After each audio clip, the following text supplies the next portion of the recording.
नमस्कार मित्रों। तो आज हम सुनने वाले हैं तेरे रंग में रंगी सीजन 2 के भाग 6 को।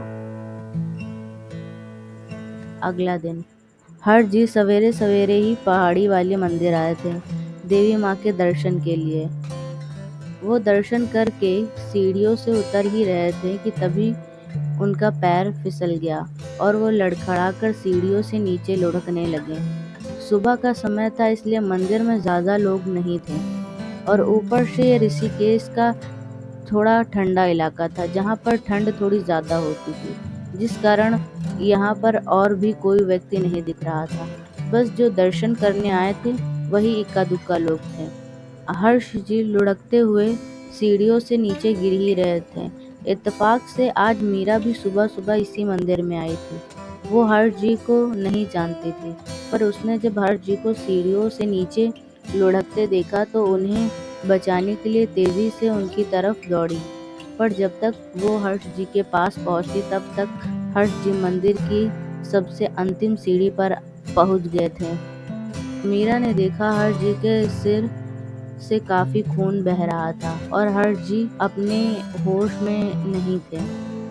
उनकी आंखें थोड़ी थोड़ी खुली थी, पर वह अपनी पूरी आंखें नहीं खोल पा रहे थे। मीरा जब तक उनके पास पहुंची तब तक उन्होंने अपनी आंखें बंद कर ली थी। मीरा ने आसपास देखा पर कोई आदमी नहीं उसे दिखा, इसलिए उसने मंदिर के पंडित जी को आवाज लगाई तो पंडित जी दौड़कर वहां पर आ गए। मीरा ने उनसे कहा, पंडित जी, इन्हें मेरी कार में बैठा दीजिए चलकर। मैं इन्हें जल्दी हॉस्पिटल लेकर जाती हूँ, इनका काफी खून बह गया है। पंडित जी ने हर्ष जी को देखा तो कहा, अरे बिटिया, ये तो रिटायर कमिश्नर साहब हैं। पंडित जी, ये सब बात हम बाद में करेंगे, अभी इन्हें मेरी कार में बिठाएंगे। इन्हें जल्द से जल्द ट्रीटमेंट की ज़रूरत है। मीरा ने हर्ष जी को उठाने की कोशिश करते हुए कहा तो पंडित जी ने भी उसका साथ दिया और फिर दोनों मीरा की कार के पास आ जाते हैं। मीरा ने हर्ष जी को कार में बिठाया और फिर खुद कार में बैठकर पंडित जी से कहा, पंडित जी, मैं इन्हें सिटी हॉस्पिटल लेकर जा रही हूँ। अगर आपके पास इनके घर वालों से कांटेक्ट करने का कोई तरीका हो तो प्लीज़ जल्दी से उन्हें हॉस्पिटल आने को कह दीजिएगा। ये कहकर मीरा कार लेकर वहाँ से चली जाती है। उधर गंगा निवास में ऋषिका अपने कमरे में सो रही थी। उसे कल रात काफ़ी देर से नींद आई थी, इसलिए वो आज जल्दी सोकर नहीं उठ पाई थी। तभी साइड टेबल पर रखा उसका फ़ोन रिंग करने लगता है। ऋषिका नींद में थी, पर फ़ोन की रिंग की आवाज़ सुनकर धीरे से अपनी आंखें खोलती है और खुद में धीरे से बड़बड़ाती है, इतनी सुबह सुबह कौन है। ये कहते हुए उसने कॉल पिक की और फ़ोन को कान से लगा लिया। उधर से किसी ने कुछ कहा। अचानक से ऋषिका की आंखों की नींद उड़ गई और वो बेड से उठ खड़ी हुई। उसने घबराते हुए कहा, मैं अभी अभी निकल रही हूँ। वो दादू को सिटी हॉस्पिटल लेकर गई है। इस पर उधर से फिर से किसी ने कुछ कहा, जिसे सुनकर ऋषिका ने कॉल कट कर दी और बिना समय लिए कमरे से निकल जाती है। वो जल्दबाजी से सीढ़ियों में उतर रही थी, तभी ऋषभ, जो जिम करके वापस अपने कमरे में जा रहा था, उसकी नज़र ऋषिका पर चली जाती है। उसने ऋषिका को इतनी हड़बड़ी में कहीं जाते देखा तो उसके पीछे आते हुए कहा, ऋषु, इतनी जल्दबाजी में तुम सुबह सुबह कहाँ जा रही हो? ऋषिका ने ऋषभ की आवाज़ सुनी तो कुछ सेकंड रुक कर ऋषभ की तरफ देखा और जल्दी जल्दी कहा, भाई वो दादू का एक्सीडेंट हो गया है। ये बोलकर ऋषिका घर के दरवाजे की तरफ बढ़ गई। ऋषभ ने ऋषिका की बात सुनी तो उसके चेहरे पर भी परेशानी के भाव आ गए। वो भी ऋषिका के पीछे हो लिया। ऋषिका बाहर आकर अपनी बाइक स्टार्ट करती है और वहां से निकलने लगती है, पर तभी ऋषभ भी उसके पीछे आकर बैठ जाता है। ऋषिका बाइक स्टार्ट करके वहां से निकल जाती है।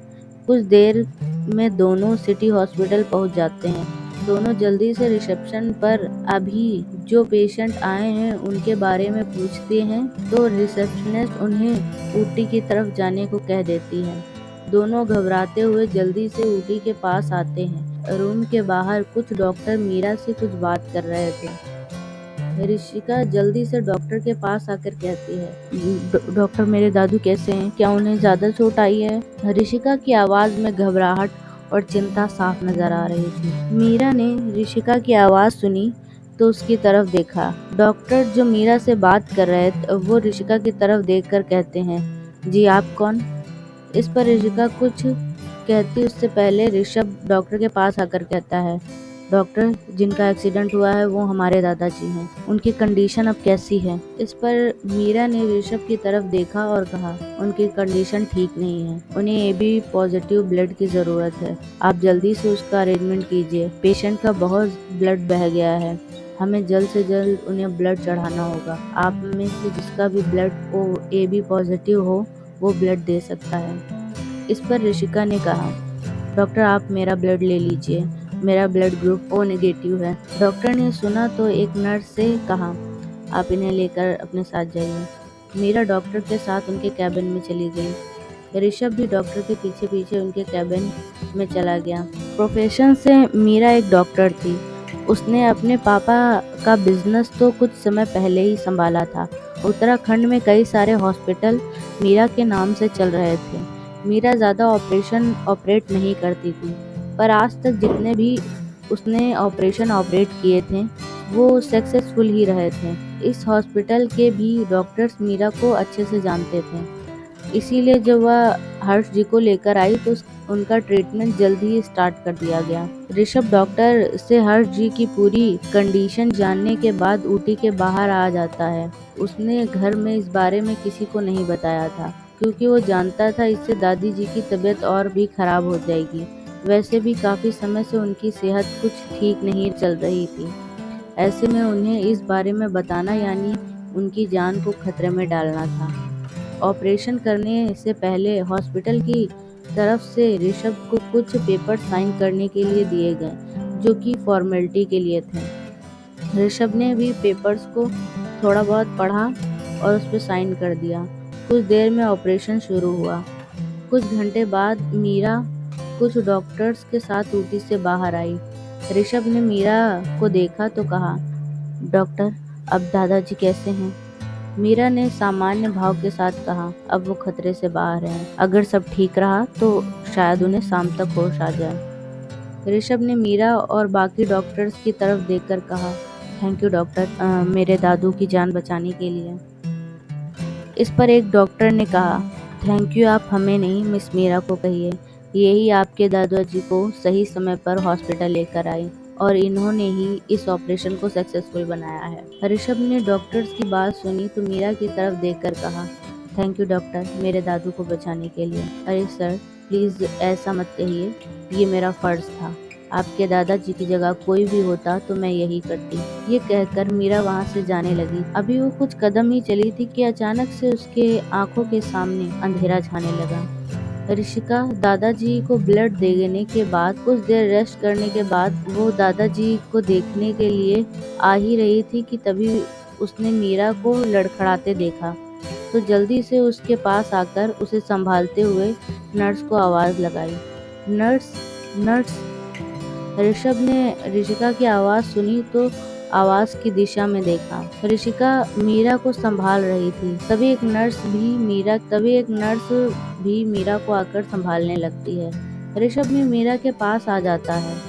ऋषिका और नर्स मिलकर मीरा को एक वार्ड में लेकर आते हैं और एक बेड पर बिठाने लगते हैं। तभी ऋषिका ने देखा मीरा बेहोश हो चुकी थी, इसलिए ऋषिका ने उसे बेड पर लिटा दिया।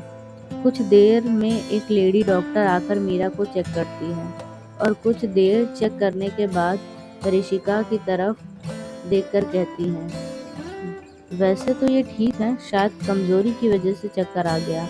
और शायद ये कहते कहते डॉक्टर रुक गई और कहा, अगर कोई इनकी फैमिली से यहाँ होता तो उनकी परमिशन के बाद कुछ टेस्ट कर लेती, उसके बाद बता सकती थी कि जो मैं सोच रही हूँ वही बात है या कोई और कारण है। डॉक्टर ने ये कहा तो ऋषभ की नज़र पास के टेबल पर रखे मीरा के बैग पर चली जाती है। उसने मन ही मन खुद से कहा, क्या करूं?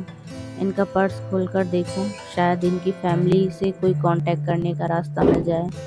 वैसे वैसे भी इन्होंने हमारी इतनी मदद की है, हम इतना तो कर ही सकते हैं। कुछ देर इसी बारे में सोचने के बाद ऋषभ मीरा का बैग उठाकर उसमें देखता है। मीरा का फोन उसी में था। ऋषभ ने फोन निकाला और उसे ओपन कर दिया। फोन पर कोई भी लॉक नहीं था। शायद ये फोन केवल कॉलिंग के लिए ही था। ऋषभ ने लास्ट डायल कॉल पर कॉल किया। कुछ ही सेकंड में कॉल पिक हुई। उधर से आवाज आई, मीरा, मीरा तुम कहाँ हो? तुम्हें पता भी है मैंने तुम्हें कितनी बार कॉल किया है, और तुम सुबह सुबह बिना किसी को बताए कहाँ चली गई थी, और वो भी ऐसी हालत में जब तुम पर एक बच्चे की जिम्मेदारी है। अपना नहीं तो कम से कम उस बच्चे का ख्याल करो। तुम्हारे पेट में सिंह परिवार का वंश पल रहा है, और तुम इसके आगे। उधर से और कुछ आवाज आती उससे पहले ही ऋषभ ने अपनी सख्त आवाज में कहा, मिस मीरा सिटी हॉस्पिटल में है, आप जल्द से जल्द आ जाइए। ये बोलकर ऋषभ कॉल कट कर देता है। अभी उसने जो आवाज़ सुनी उस आवाज़ को बहुत अच्छे से जानता था। उसने ऋषिका की तरफ देखा और कहा, ऋषु, ऐसा करो तुम घर जाओ, मैं दादाजी के पास हूँ, हम दोनों ही यहाँ हैं सुबह से। तुम घर जाओ और दादी और बाकी घर वालों के साथ दादी जी को शांति से ये सब बात बता दो, ताकि वो इस बात की ज़्यादा चिंता ना करें, क्योंकि अगर ये बात उन्हें और किसी से पता चली तो उन्हें बहुत ही बुरा लगेगा।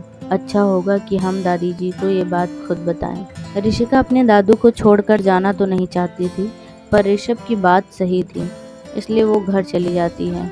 डॉक्टर ने ऋषिका को बता दिया था कि मीरा थोड़ी कमजोरी की वजह से बेहोश हुई है, उसे कुछ देर में होश आ जाएगा, इसलिए वो फिर गंगा निवास के लिए निकल जाती है। मित्रों, आज हम अपनी कहानी को यहीं विराम देते हैं, पर जल्द ही इसके अगले भाग के साथ हम वापस इसी चैनल पर जुड़ेंगे। पर जाने से पहले अगर आपने अभी तक इस चैनल को सब्सक्राइब नहीं किया है तो सब्सक्राइब कर दीजिए, और अगर आपको हमारी कहानी अच्छी लग रही है तो वीडियो को लाइक कर दीजिए। मिलते हैं नेक्स्ट एपिसोड में।